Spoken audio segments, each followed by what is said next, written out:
wese baha yumvise amagambo y'Imana menshi kandi ahindura ubuzima bwiwe. Haleluya. Ndababwira ko niba utarahinduka ntabwo ikibazo ari ijambo wumvise, ahubwo ikibazo n'umutima wawe waryakiriye umeze nk'ibuye. Imana yacu tugirire neza. Ndababwira akantu kamwe kazabereke yuko ijambo wumvise rihagije. Ubu tuba turi kwibukiranya gusa. Umujura wari uri ku musaraba umuntu wamwibuka, wari uri kumwe na Yesu ku musaraba. Hari umuntu wambaye ukuntu, hari umuntu wambaye arahasohoka. Cyangwa arahasohoka. Uwo mugabo ntabwo nzi niba hari amateraniro yari yaragiye. Ariko ikintu kimwe nzi, hari ijambo yari yarumvise. Ariko nibyo reka agaciro. Kugeza umunsi yageze ku musaraba, bari kuvuganira icyaha yakoze, batanamubeshyera batanamurenganije. Nawe yumva icyaha agiye guhamya kikwiye. Ariko ijambo rimwe yaramenye ko Yesu atanga ubugingo, hanyuma n'umuntu w'umunyabyaha. Bana yatumishije. Iryo jambo rimwe ageze ku musaraba, arebye mu ruhande ngo habona Yesu. Aravuga ati mwoka byanyu. Ko numvise ko uyu mugabo atanga ubugingo. None uyu mubiri wapfuye ariko haracyari ubugingo ushobora kuzapfa cyangwa ukarokoka n'imbana neza n'uyu muntu. Uwabyaje umusaruro rya jambo wumvise. Mana yacu nishimye. Rero numvise ijambo rivuga ko bazagaruka kwima n'ingoma kandi abapfuye bose bazazurwa nawe. Arangije aravuga ati Yesu ubwo mubonye ahangaha nagira ngo mureshe rya jambo wumvise. Umfashe twebwe tuzize ibyaha byacu, tuzize amabi twakoze, ariko kuzagaruka mu bwami bwawe bwawe uri mwumvise cyane kandi uzabibuke. Mana yacu nishimye cyane. Wagira ngo byafashe imyaka myinshi, ntabwo byarindiriye ko Yesu azagaruka mu bwami bwe, ahubwo yaramubwiye ngo kubera ko wahise urubuto turi aha ngaha ku musaraba, uyu munsi turaza kuba turi kumwe muri paradizo. Imana yacu nishimye cyane. Haleluya. Rero ndababwira ngo amagambo wumvise arahagije. Nagira ngo uyu munsi niba nta mwanzuro urafata uze kuwufata. Imana yacu nishimye. Abaririmbyi nabo batubwire ngo bakiriye Yesu, bamatana nawe nta gahunda yo kumurekura bafite. Imana ibahe umugisha. Nagira ngo mbabwire ngo mwakiriye umushinga wo kumurekura ntabwo uriho. Imana yacu nishimye. Twakiriye Yesu, tugomba kumukomeza, nta mushinga wo kumurekura kuko n'ubugingo buherereye. Imana yacu nishimye. Umunsi rero ndashaka kubabwira ku ijambo rivuga amavuta. Haleluya. Nshaka kuvuga ku mavuta, ariko sijya kuvuga amavuta y'ariyo ariyo yose. Ndashaka kubabwira amavuta afite umumaro. Sinzi iminota mumpa mumbwire igihe dusoreze, hanyuma madamu aze kundebera ku isaha, ahabwa iminota 10 kuri iyo saha aze kumbwira. Ubwo ni ukuvuga ngo igihe cy'umurenge tutuwele kwa 250 kwa 240 bitu usita mani wamushi. Rero nagira mbabwira ngo minotanye kuyubahiriza kandi turabadusoje. Mana yashimwe. Jambo rose kuvuga mbone babwira nagira mbabwira ku mavuta. Ariko saya yose ndavuga amavuta afite umumaro. Hari amavuta yo kwisiga, amavuta yo kurya, hari amavuta y'ubwoko bwose, ariko ndashaka kuvuga amavuta yo agira umumaro. Imana yacu nishimye. Reka dusome ijambo ry'Imana. Turasoma ahantu habiri gusa, hanyuma narakongera gusomera ahandi, hanyuma dusoza. Imana ishimwe. Tugiye gusoma mu gitabo muri Matayo igice 25.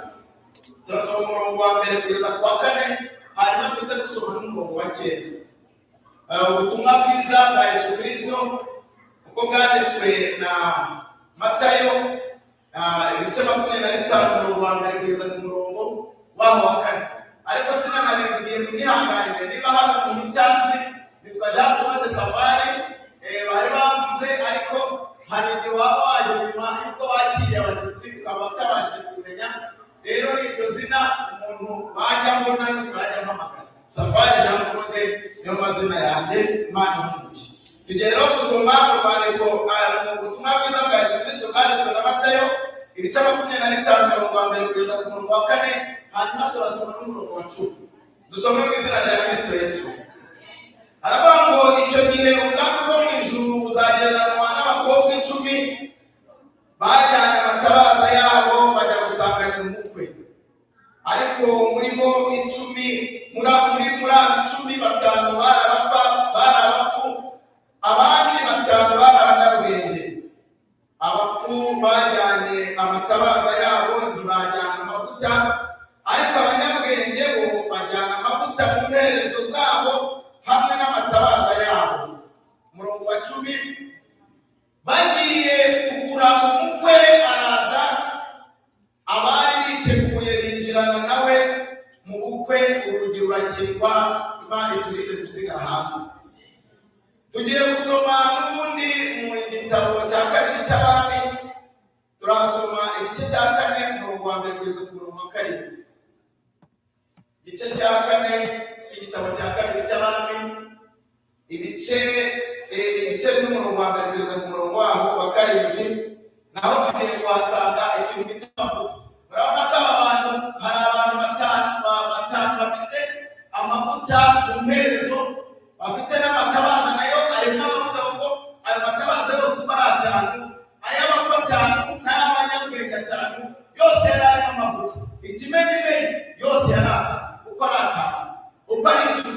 Abo bantu bose bari bafite amatabaza uko ari 10, 5 ari abanyabwenge, abandi 5 ari abapfu, ariko amatabaza yabo uko ari 10 yaraka. Bisaba ko hari harimo amavuta, ariko hari abandi bagize ubwenge baravuga wajyana n'imperezo tugashyiramo n'andi mavuta. Imana yacu nishimye. Tugiye kureba undi muntu nawe ufite amavuta. Ari mu gitabo cy'Abami cya 2 ibice 4 umurongo wa 1 kugeza ku murongo wa 7. Reka dusome mu izina ry'Umwami wacu Yesu Kristo. Umurongo wa 1 w'ibice 4 Abami igitabo cya 2 haravuga ngo, bukeye umugore umwe wo mu bagore b'abahanuzi asanga Elisa, aramutakambira ati, umugaragu wawe ari we mugabo wanjye yarapfuye, kandi uzi ko uwo mugaragu wawe yubaha Uwiteka, none umwishyuza araje, arashaka kujyana abana banjye bombi ngo abagire imbata ze. Elisa aramubaza ati, none se mugirire nte? Mbwira niba hari icyo ufite imuhira. Nawe ati, umuja wawe ntacyo mfite imuhira keretse agaherezo k'utuvuta. Biba noneho ntabwo amavuta umva yayasuzuguye, ayise utuvuta. Avuga ati, nta gaherezo k'utuvuta. Umurongo wa 3 aravuga ngo, aramubwira ati, genda utire ibintu birimo ubusa mu baturanyi bawe bose, ariko ntutire bike, maze winjirane mu nzu n'abana bawe, ukinge utwo tuvuta usuke muri ibyo bintu byose, ikintu cyose uko cyuzuye ukibike. Nuko amusigaho, yinjirana n'abana be mu nzu, arakinga, bamuzanira ibyo bintu asukamo. Nuko ibyo bintu bimaze kuzura, abwira umuhungu we ati, ongera uzane ikindi kintu. Maze nawe aramusubiza ati, nta kindi gisigaye. Uwo mwanya amavuta arorera kuza. Umurongo wa 7, hanyuma asanga uwo muntu w'Imana, aramubwira ati, nawe ati, genda, arabimubwira, nawe ati, genda ugurishe ayo mavuta, wishyure umwenda wawe, asigaye agutungane n'abana bawe. Imana yacu ishimye. Haleluya. Akumvise amavuta. Ubu se hari ubu aha nubwo nta komeza musobanuro, umuntu ntiyakumva aho turi kugana. Aya mavuta umuntu wese wicaye yasobanukiwe. Imana yacu ishimye. Aba bantu rero uko ari 3, aya makuru uko ari 3 dusomye, ikintu yose uko ari 3 ahuriyeho ni amavuta. Aya makuru 3, aya makuru 2 y'abantu 10, 5 b'abanyabwenge na 5 b'abapfu, n'uyu wundi nawe dusomye mu bandi, bose bahuriye ku kintu cyitwa amavuta. Imana yacu ishimwe. Hari ikindi cya 2 bahuriye bombi. n'abadamu n'abakobwa n'igitsina gore. Haleluya. Hanyuma ikindi kintu bahuriyeho bamwe babiri, iyo gurupe ya mbere irimo abantu 15 b'abapfu n'abatanu b'abanyabwenge, bahuriye ku kintu kindi. Bari bafite umugambi wo gutegereza umukwe. Mana yacu nishimwe. Aba bantu ko ari 10 bari bafite ubukwe batumiwemo bose uko ari 10, icyo bagihuriyeho. Hanyuma ikindi bahuriyeho uko bari 10 bari bafite amatabaza uko yose ari 10 yaka. Mana yacu tugirire neza. Ikindi kintu bari bahuriyeho ni sale ya reception. Bari bagiye kuri aderese nyayo no gutegerereza ahantu hanyaho. Mana yacu ishimwe. Ikindi kintu bari bahuriyeho nuko batari bazi igihe umukwe azazira, gahunda yo kumutegereza. Mana yacu nishimwe cyane. Hanyuma ikindi bari batandukaniyeho nuko abanyabwenge barategereje uyu muntu batubwiye gutegerereza ahantu, akaba ataratubwiye igihe azazira, tukaba tujyanye amatara ari kwaka, bidusaba ko azaza habona amatara cyaka. Aya mavuta ari mu matara ashobora kuzatugeza igihe umukwe azazira tutanazi igihe azaza. Baravuga tubashyiramo ubwenge akitwaza ayandi mavuta. Mana yacu nishimwe. Barangije bafata imperezo bashyiramo ayandi mavuta. Abapfu rero natekereje kuba bisa abapfu ariko batigeze batekereza ahazaza habo. Mana yacu nishimwe. Bari bazi aho gutegereza umukwe, baratumiwe bafite invitation nyayo y'valide na sale ya reception bayizi, ariko bagira ubwenge buke bwo kuza batitaye umukwe aramutse atinze byagenda bite. Mana yacu nishimwe. Baza nta mavuta bazanye, umuntu wabahaye izina ry'isabapfu ntekereza ko itatumye babapfu nuko nta mavuta yareze bari bafite. Mana yacu nitugirire neza. Hanyuma rero uyu mugore nawe twabonye hariya mu bandi nawe yari afite amavuta.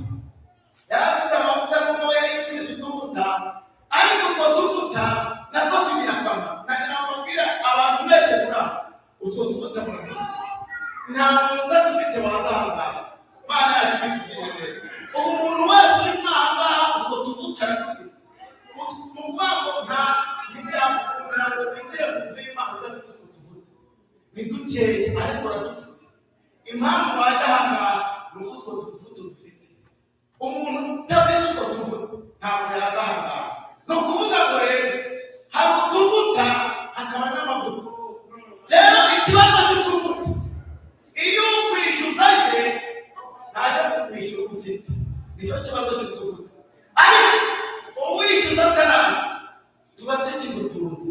Twakuzana mu masengesho, twakuzana muri korali, twakugira umuririmbyi, twamukoresha ibintu byinshi. Mana yacu ishimwe kuko natwo turahari. Ikibi ni ukuba nta duhari. Iyo tudahari ni ikibazo, ariko iyo duhari haba hakiri ibyiringiro. Mana yacu nishimwe cyane. Noneho rero ikibazo ni iki? Aba bantu bose uko ari 3, iherezo ry'utuvuta nicyo kibazo. Mana yacu nishimwe. Iyo ufite duke ikibazo kikaza ntitwakurengera. Mana yacu nishimwe. Nanone kandi iyo ufite duke umugeni agatinda, nabyo bikubera ikindi kibazo. Bisaba ko amavuta atarashira ushakisha uburyo bwo kwiteganiriza abe menshi. Mana yacu nishimwe cyane. None reka turebe gurupe ya mbere. Gurupe ya mbere irimo ikibazo kubera ko bafite amavuta ariko harimo n'umugoroba. Urumva ikibazo bacanye amavuta hakiri ku manywa, amatabaza hakiri ku manywa yose araka. Mana yacu tugirire neza. Araka ahantu bari bari harabona, ariko uko amasaha agenda yicuma umugoroba nawe ugenda ugira ute? Ugenda uza. Kandi uko umugoroba uza niko n'amavuta agenda akambuka kubera ko amatabaza ahereye mu gitondo agize ate? Ari kwaka. Mana yacu tugirire neza. None bigeze ku mugoroba kugira ikibazo, amatabaza amwe amavuta agiye gushiramo, kandi abapfu nta yandi mavuta bafite, kandi amatara ari kwaka. Abantu benshi rero amatabaza yayo yaka ku manywa gusa, byagera nijoro aho bayakeneye akazima. Mana yacu tugirire neza. Abantu benshi iyo bari mu materaniro baba amatabaza yabo bari kwaka, ariko iyo muhuye mu mugoroba nta materaniro ahari, pasiteri atari kumureba, aba akeneye kujya mu bahanjuzi. Imana itugirire neza. Amavuta ntayahari kubera ko pasiteri batari kumwe, kubera ko atari muri korali, yageze ahantu batanamuzi. Amavuta agira gute? Arakama, itabaza rirazima. Ariko harajyana ku manywa, arazi gusirimba, arazi kuririmba, yanaterana n'amasengesho. Kubera iki? Harajyana ku manywa, ntabwo umugoroba uraza itabaza rishiremo amavuta. Imana yacu ishimwe neza.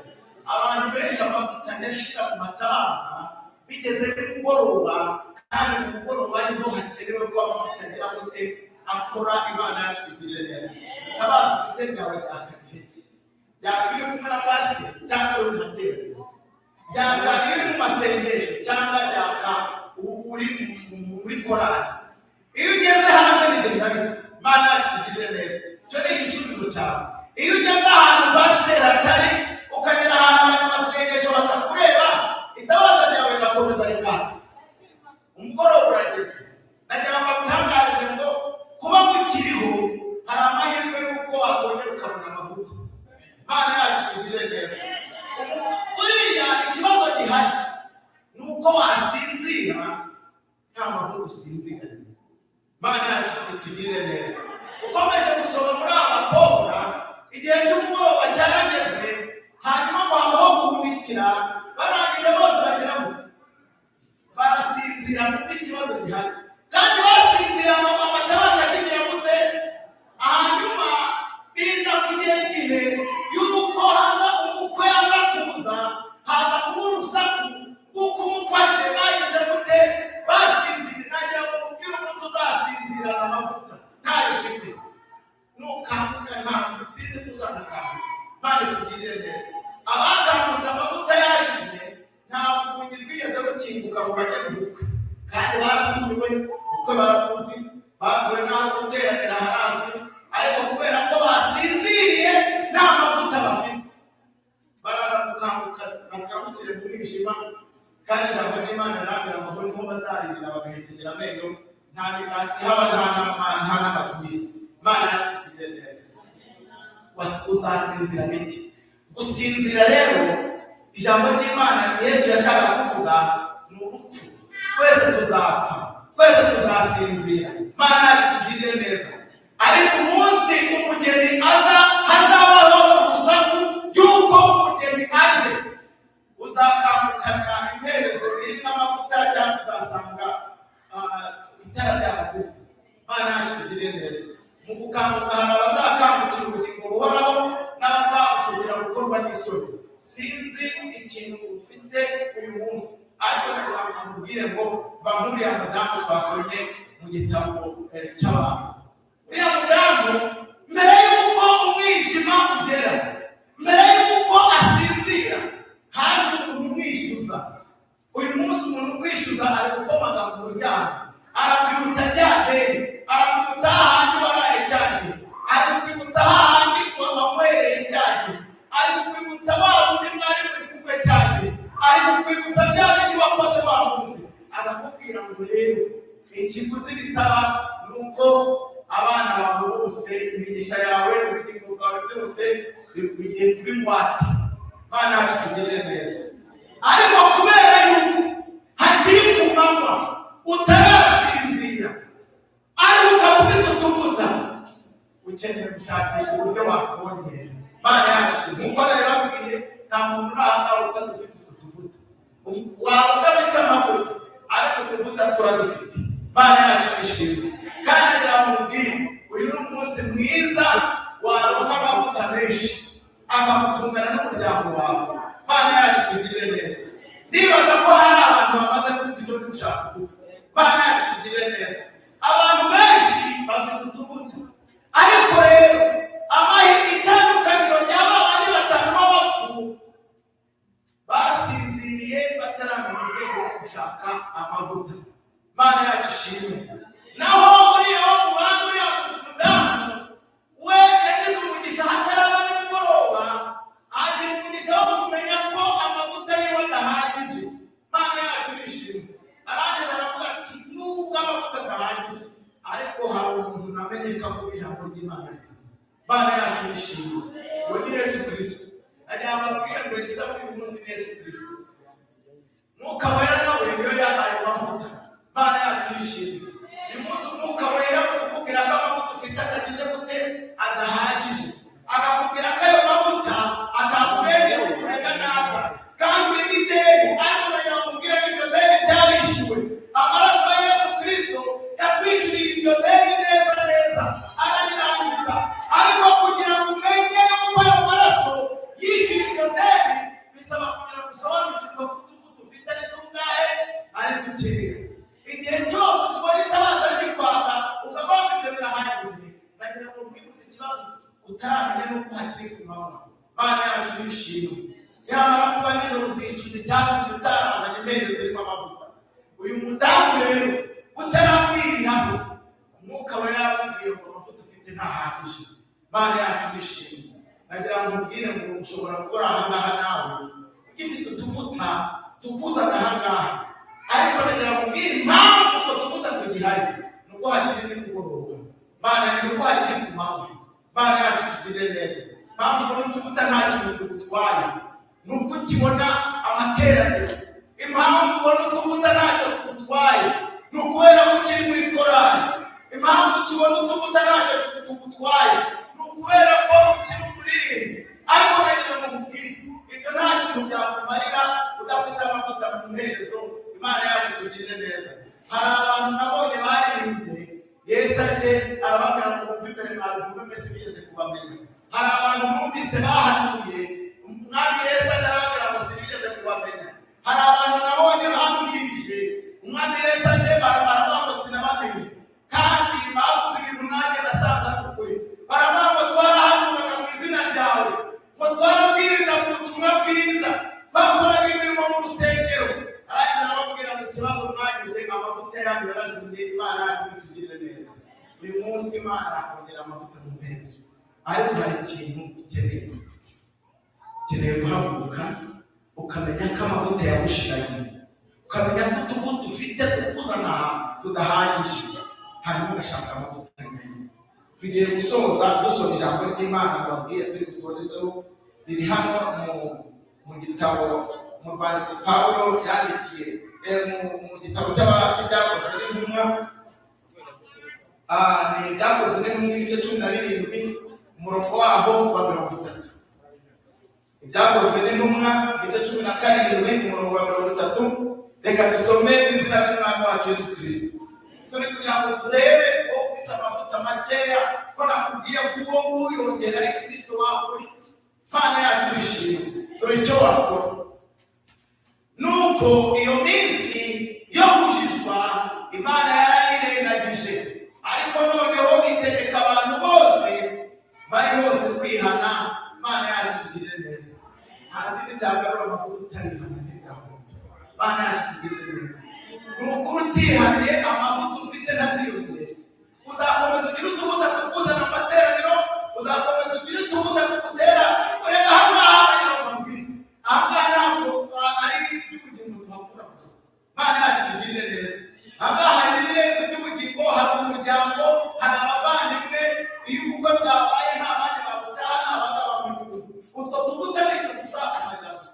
Tuzatuma abantu baza kugusura, tuzatuma abantu baza kugufasha hari ikibazo, ariko Imana niho ntabwo uzayiba. Utuvuta ufite rero, dore uko Pawulo yavuze, yaravuze ngo nuko iminsi yo kujizwa Imana yarayirengagije. Igihe cyose umara utwo tuvuta wicara mu materaniro ugendana n'abakozi b'Imana, nyamara wagera ahantu hari umwijima, byatabaza byaka mu materaniro bikakuzimiraho ukumva nta kintu bitwaye.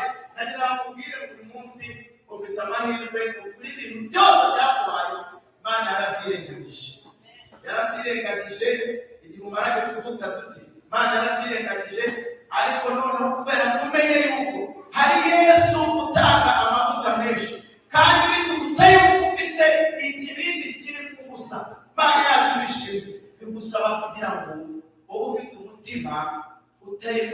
ikintu kiducira urubanza. Ikintu Elisa yabwiye muganga mwese wowe ikibazo ufite nuko ufite ikibindi wibwira ko kinini giye gushaka ibindi biri mu busa. Mana yacu ishimwe, ntabwo umwuka wera wakivanga n'ibindi bintu, bisaba ngo ikibindi cyawe kibe kiri mu busa. Rero nta kindi cyagukuramo cyakura n'imyanda mu kibindi, ni ukugira ngo ubanze wiyuzuze n'Imana. Yesu wongera amavuta, yemere ko umutima wawe wejejwe buri munsi n'umunsi wo kugira ngo urebe icyo wakora. Nagira ngo mbwire impamvu ijambo ryumvise, ni ukubera ko hakiri kumanywa kandi ugiye kwira mu kanya. Amatabaza yawe nubwo ari kwaka, nubwo hakiri utuvuta, nagira ngo mbwire ngo umugoroba urageze kandi amavuta agiye kugira akamaro igihe wowe utakiyafite. Nagira ngo mbwire ngo niba uri aha ngaha ukaba wumva umutima wawe hari kuburamo amavuta, wahaguruka abakozi b'Imana bakagusengera amavuta akiyongera. Mana yacu yishimye, ibyaha bishobora kumara amavuta mu mperezo. Ntugira ngo uriya mugore ntabwo uriya mugore agaherezo ke kari karimo amavuta umutabizi. Oya, hari imperezo ye yari yuzuye, nawe hari imperezo yawe yigeze kuzura, ariko umugoroba uko ugenda uza niko amavuta agenda ashira mu mperezo. Mana yacu bitugirire neza. Uyu munsi nagira ngo nkubwire ngo ni umunsi mwiza wo kugira ngo uhaguruke, wemere ko amavuta yawe yashize, wemere ko ntayo ufite mu mperezo, wemere yuko ukeneye Kristo kugira ngo yongere amavuta. Nagira ngo mubwire abantu bafite itabaza ryonyine badafite imperezo irimo amavuta, bazabona ubukwe kuko twabubwiye. Mana yacu bitugirire neza. Ikintu kimwe cyatuma uzinjirana n'umukwe nuko ufite amavuta. Mana yacu bitugirire neza. Sinzi niba hari umuntu Imana, umwuka w'Imana yavuganye nawe akaba yumva umutima wiwe hari ikintu kimubwira ko amavuta yiwe yagabanutse, hari ikintu kiri kumwemeza yuko atagifite amavuta ahubwo afite utuvuta, kubera yuko hakiri ku manywa. Urafite amahirwe yo kugira ngo ukore imperezo zawe ugire amavuta, ariko nimara kuba nijoro uzasinzira hanyuma uzakanguka itabaza ryarazimye utakizanye n'umukwe. Imana yacu yishimye cyane. Uyu ni wo munsi wo kugira ngo wiyuzuze n'Imana.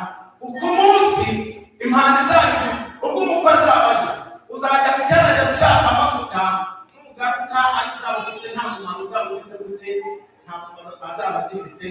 Nagira ngo mubwire ngo ushaka amavuta. Ndasoje, nta handi ndenzaho. Nibaza ko ngenda umuntu ubona kubahiriza gahunda. Ijambo nababwiye ni ijambo risobanutse, Imana ikumugisha cyane, Imana ikumugisha. Ni ukuri nagira ngo mbwire, urahirwa wowe uzi neza ko amavuta yawe ari make, kubera ko amavuta yawe uyu munsi urataha yuzuye kandi azagutunga ibihe byawe byose n'umuryango wawe. Imana yacu itugirire neza. Imana ikumugisha, uriya wasanga ijambo ryari ryawe kandi ni ukuri nawe Imana ikumugisha. Imana ibahumugisha cyane, Imana ibahumugisha mwese. Nagira ngo mbabwire nuko umugoroba urageze kandi umuntu azarengerwa n'amavuta gusa yonyine yahawe, kandi ikintu cyatuma amavuta uyagira ni Yesu Kristo. Kandi uwo Yesu arahangaha. Hari ikintu namenye, Yesu yaravuze ngo abantu nibaterana ari babiri cyangwa batatu mu izina ryawe azahita aza. Ni ukuvuga ngo utanga amavuta rero arahangaha. Imana yacu itugirire neza. Kandi nagira ngo mbabwire, iyo umaze kwakira amavuta bisaba kuyarinde. Iyo utayarinze n'ubundi, kubera ko hakiri ku manywa, yakongera agashira. Ntimukatungwe n'amavuta yo mu mperezo makeya, mujye muhora kuyongera. Imana yacu iragirire neza. Nuko Imana ibahumugisha mwese mwambutse. Nagira ngo mbabwire, twebwe twese nuko byatangiye, ntabwo twigeze tuvukana amavuta, ariko uko twagiye duhishurirwa n'Imana twasanze dukeneye amavuta. Kandi nagira ngo mbabwire, amavuta Yesu atanga ntajya akama. Imana yacu yishimye. Twagira ngo dusabe abakozi b'Imana muhaguruke musengere aba bakozi b'Imana nabo bumvise ko bakeneye amavuta. Kandi nagira ngo batangarize yuko uyu munsi mugiye kubona amavuta menshi, kandi ayo mavuta ntabwo azakama. Ariko nagira ngo mbabwire, amavuta yose bayarigisha amasengesho. Iyo gukizwa bihagaze n'amavuta arakama, kubera ko umugoroba uri kugenda wegereza. Imana ibahumugisha. Karibu umukozi w'Imana.